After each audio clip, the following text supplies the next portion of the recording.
कब तक भागेगा बाबा, ये सबसे बड़ा सवाल बना हुआ है। लेकिन इसी के साथ साथ आपको ये भी जानकारी दे दें कि इसी बाबा की जमानत पर सुनवाई हुई है। चैतन्यानंद केस में अग्रिम जमानत पर सुनवाई हुई है। चैतन्यानंद इस समय फरार चल रहा है, पुलिस ढूंढ रही है, कई राज्यों में ढूंढ रही है, लेकिन अग्रिम जमानत की अर्जी का अदालत का इस पर फैसला सुरक्षित रखा गया है। वित्तीय धांधली के भी आरोप लगे हैं और बहुत गंभीर आरोप लगे हैं। अनिशा माथुर हमारे संवाददाता हमारे साथ जुड़ गए। अनिशा, क्या क्या इस समय कोर्ट में चल रहा है? देखिए राजीव, ये सुनवाई लगभग सुबह 10:15 बजे से लगभग 11:15 बजे तक चली थी पटियाला हाउस कोर्ट में दिल्ली के, जहां पर ये बाबा चैतन्यानंद की अग्रिम जमानत यानी एंटिसिपेटरी बेल पर सुनवाई चली। अब ये भी बात याद रखिएगा, ये आज जो सुनवाई थी ये वो मॉलेस्टेशन केस में नहीं बल्कि एक 20 करोड़ के financial scam and financial fraud का केस है, जो कि ये श्रृंगेरी मठ और श्री जो इंस्टीट्यूशन है जिनमें ये बाबा अभी तक एज एडमिनिस्ट्रेटर काम कर रहे थे, उसके फाइनेंशियल मिसमैनेजमेंट को लेकर ये कंप्लेंट जो है ये मठ ने फाइल करी है। इसमें क्या एलिगेशन है ये भी आपको बता दें।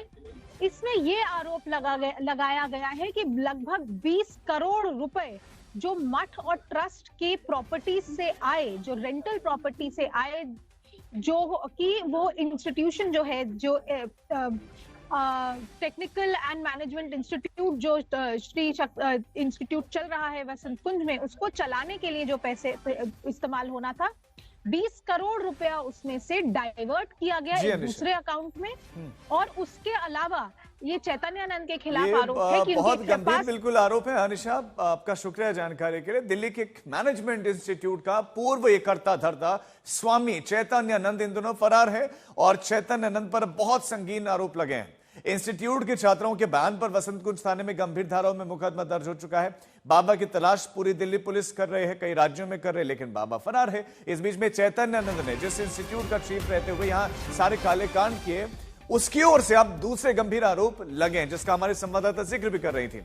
और बड़ा खुलासा हुआ है कि चैतन्यानंद के खिलाफ इन आरोपों से पहले वित्तीय फर्जीवाड़े का संगीन आरोप लग चुका है। श्रृंगेरी की शारदा पीठ की ओर से 10 सितंबर को ही दिल्ली पुलिस के जांच अधिकारी को सूचना दे दी गई थी कि जिस चैतन्यानंद को जुलाई में ही संस्थान से निकाला जा चुका है और उसके खिलाफ मुकदमा किया जा चुका है, उसने कई तरह के फाइनेंशियल फ्रॉड किए हैं और मुकदमा होने के बाद अग्रिम जमानत की अर्जी भी दे चुका था, जिस पर दिल्ली की पटियाला हाउस कोर्ट में आज सुनवाई हुई है और फैसला सुरक्षित रखा गया है।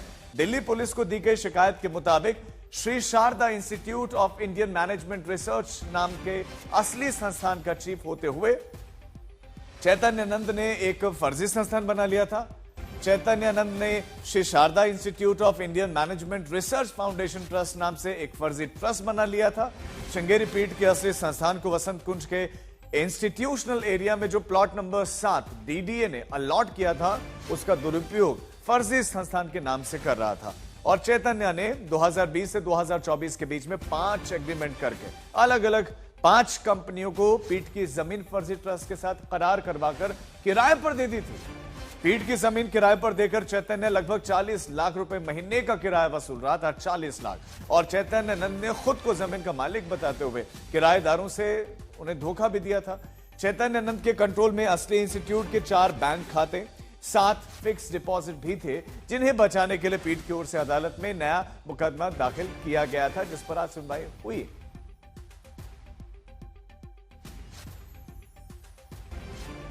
हमारे संवाददाता हिमांशु मिश्रा भी इस खबर पर हमारे साथ जुड़ गए। हिमांशु, फाइनेंशियल फ्रॉड वाला मामला है, ये भी हैरान कर देने वाला ये क्या है? अब चैतन्यानंद ने अदालत में कहा कि इसी विवाद में उस पर लड़कियों के शोषण वाले फर्जी मुकदमे करवाए गए, तो ये मामला क्या है?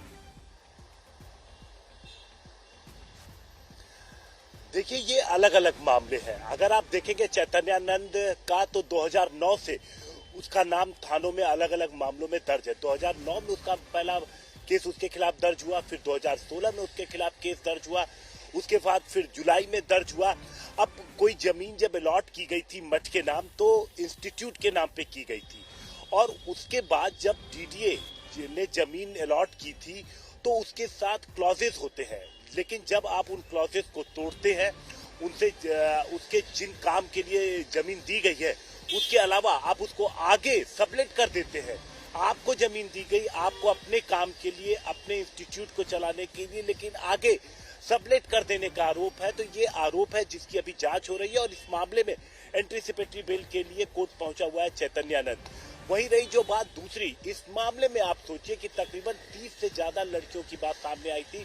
17 लड़कियों ने अब तक अपने बयान दर्ज करा दिए हैं, अलग अलग मौके पर अलग अलग तरीके से दबाव बनाने का, छेड़खानी करने का। जी हिमांशु, तो ये दोनों एकदम सेपरेट मामले हैं। आप किसी इंटरेस्ट से जिस तरीके की बातें हैं वो पुलिस बिल्कुल मानने के लिए तैयार ठीक है नहीं पुलिस का हिमांशु, कहना है बहुत शुक्रिया आपका इस तमाम जानकारी के लिए।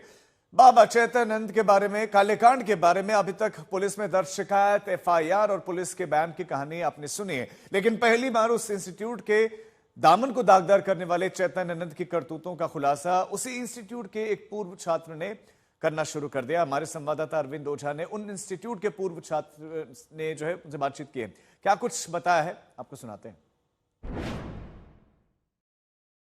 क्या होता था चैतन्यानंद स्वामी पर जो आरोप लगा है कि लड़कियों के साथ छेड़छाड़ करता था, तो क्या ये बात सही है? जी, ये बात बिल्कुल सही है। तो ये क्या हमारे कॉलेज से पहले भी ये सब चीजें हुई हैं और हमारे कॉलेज के बाद भी हुई हैं। और होता क्या था नॉर्मली कि बच्चों को जो है हर एक बैच, जो नया बैच आता था उसमें कुछ बच्चों को आइडेंटिफाई किया जाता था। आइडेंटिफाई करने के बाद उनको फर्स्ट डे से उनको अप्रोच किया जाता था, उनको बेटर सर्विसेज देने के चक्कर में कि आपको मार्क्स अच्छे मिलेंगे, आपको फॉरेन ट्रिप मिलेंगी, आपको इंटर्नशिप बाहर कराई जाएंगी, आपका प्लेसमेंट अच्छा होगा। इस तरह से उनको बहलाया फुसलाया जाता था।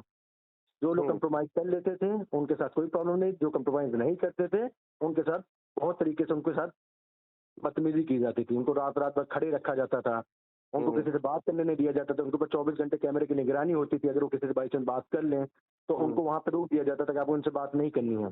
तो एक तरह से वो पूरे कैंपस में इकलौते एक कमरे के अंदर ही बंद होकर रह जाते हैं।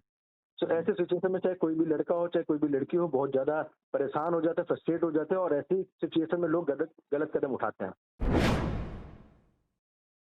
कौन सेलेक्ट करता था, आराम से बताइए। मतलब देखिए, ये जो सिलेक्शन होता था बेसिकली जो स्वामी है पार्थ साथी वही सेलेक्ट करते थे। जब हमारा इंडक्शन होता था वहाँ पे उनका एक फर्स्ट डे एक उनका होता था, सबके साथ इन्वॉल्वमेंट होता था जहाँ पे वो इंट्रोड्यूस किया जाता था उनको।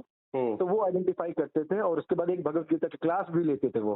उस क्लास में होता था कि नॉर्मली हमारे टाइम पे तो मतलब गर्ल्स का सेक्शन अलग था, बॉयज का सेक्शन अलग था और उनमें से लड़कियों को आइडेंटिफाई किया जाता था। और उसके बाद वहाँ पे जो और फीमेल स्टाफ थे उनके थ्रू उन लोगों को बुलाया जाता था, उनको ऑफिस में बुलाया जाता, उनसे बात की जाती थी और उनको बताया जाता था सारी चीजों को लेकर उनको अप्रोच किया जाता था। तो ये जो 2016 में एक लड़की ने शिकायत दी थी, बाबा अरेस्ट हुआ था, क्या उसके बारे में जानते हैं आप? उसके जी बिल्कुल मैं जानता हूँ। और क्या हुआ था? एक्चुअली उनके साथ हुआ क्या था कि वो हमारे बैच की जूनियर थी और उसके बाद उनको भी इसी तरह से अप्रोच किया गया था। और उनको क्या अप्रोच किया गया था कि विदेश घुमाने? क्या मतलब अप्रोच किया जाता था कि आपको हमारे साथ कंप्रोमाइज करना, आपको हम फॉरेन ट्रिप लेके जाएंगे, आपको कोई खर्चा नहीं देना पड़ेगा, आपको लैपटॉप मिलेगा, आपको आईफोन दिया जाएगा, आपको ना टाइमिंग बढ़ा दी जाएगी आपको बाहर जाने के लिए, आपको बेस्ट सर्विसेज मिलेंगी, आपको ड्राइवर भी मिलेगा। इस तरह की चीजें, बहुत सारी चीजें जो बताई जाती थी और अप्रोच किया जाता था लड़कियों को। अश्लील मैसेज भेजता था और विदेश भेजने का लालच देकर छेड़छाड़ करता था, ये आरोप लगाया गया है। क्या इसमें भी सच्चाई है? जी बिल्कुल, इसमें सच्चाई है। इवन हमारे मतलब जो पुराने भी कुछ जो स्टाफ, अभी जो करंटली स्टाफ है ना, वो भी पुराने उसी कॉलेज के स्टूडेंट रह चुके हैं। अच्छा। उनको ये ऑफर दिया गया है, उनको फॉरेन में इंटर्नशिप कराई गई है, उनको बाहर घुमाया गया है और आज वो उसी इंस्टीट्यूट के वर्किंग एम्प्लॉयज हैं। मुझे वो भी पता वो कौन कौन लोग हैं। अच्छा, तो पुलिस और वही स्टाफ जो फीमेल स्टाफ है वही लड़कियों को अगर टारगेट किया जाता तो वही लड़कियों से बात करते थे, उनको इनवाइट किया जाता था, बुलाया जाता था और उनको ऑफिस के अंदर या कमरे के अंदर भेजा जाता था। पर जो ये तमाम आरोप लग रहे हैं, इसमें तो सच्चाई है? देखिए, यूएन का एक नंबर उनकी गाड़ी का वो भी सच्चाई है। वो बोलते थे कि मैं एम्बेसी का मेंबर हूँ और मुझे ये नंबर वहां से मिला हुआ है। इन्होंने एक किसी की बुक भी उसके कॉपीराइट्स को होते हुए भी वर्ड टू वर्ड छाप दिया अपने नाम से, वो भी एक इनके ऊपर केस चल रहा है। और उसके बाद ये नंबर्स जो गाड़ी के रजिस्ट्रेशन नंबर्स हैं वो फर्जी नंबर्स हैं, वो भी इनके ऊपर भी एफआईआर दर्ज है। तो जो भी चीजें हैं अभी तक की बताई जा रही हैं, जो चीजें हैं वो एक्चुअल में फैक्टफुल हैं और वो सच है। इन्होंने बॉस कहते हैं कि फॉरेन शिकागो यूनिवर्सिटी से इन्होंने मतलब पीएचडी की हुई है या इन्होंने एमफिल किया हुआ है, ये सारा कुछ झूठ है, इन्होंने कुछ भी नहीं किया हुआ है, सारा कुछ फर्जी है इनके पास। इन्होंने अपने इनका खुद का प्रिंटिंग प्रेस कॉलेज के अंदर था, इन्होंने फोटोज बड़े बड़े पॉलिटिशियन के साथ फोटोज क्लिक करवा के लगाई, वो भी सारा कुछ इनकी खुद की प्रिंटिंग प्रेस से है। इनका हालांकि इनके किसी के साथ भी कोई ताल्लुकात नहीं है।